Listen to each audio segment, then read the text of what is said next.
সুস্বাদু খাবার যা ঘরে বসেই বানাতে পারবেন সহজেই, যা আপনারা চাইলেও এই সুস্বাদু খাবারটি বানাতে পারবেন। এই সুস্বাদু খাবারটি কিভাবে বানাতে হবে তার উপকরণগুলো আমি বলে দিচ্ছি। দুধ, চিনি ও টোস্ট বিস্কুট দিয়ে এই খাবারটি বানাতে পারবেন। তো ভিউয়ার্স, এই সুস্বাদু খাবারটি কিভাবে তৈরি করব তা আমি এই ভিডিওতে দেখিয়ে দিচ্ছি। আর যারা এই খাবার তৈরি করতে চান তারা সম্পূর্ণ ভিডিওটি দেখুন। তো ভিউয়ার্স, এই খাবারটি তৈরি করতে আমরা চাহিদা মতো একটি পাত্র নিব এবং সেই পাত্রতে পানি ফুটিয়ে 1 চামচ চিনি দিব এবং উত্তপ্ত পানিগুলোর ভিতরে দুধের গুঁড়ো অথবা গাভীর দুধ যদি থাকে তা দেব। দুধগুলোকে উত্তপ্ত গরম করে তারপর একটা পাত্রতে রাখার পরে আমরা এই টোস্ট বিস্কুটগুলো এক একটা করে চুবিয়ে দেব।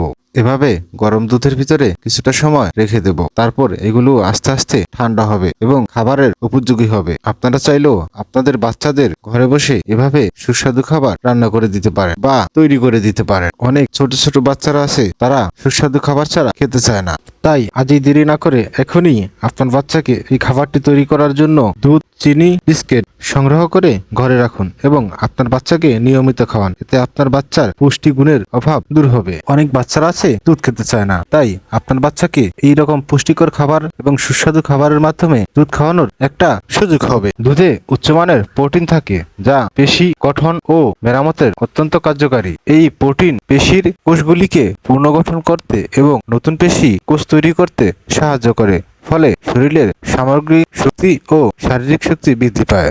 তাই আজই তৈরি করুন আপনার সন্তানের জন্য এরকম দুধের পুষ্টিকর খাবার। বন্ধুরা, আজ এ পর্যন্তই। ভালো থাকবেন সবাই, আর এরকম ভিডিও পেতে এখনই চ্যানেলটি সাবস্ক্রাইব করুন। ধন্যবাদ সবাইকে। আল্লাহ হাফেজ।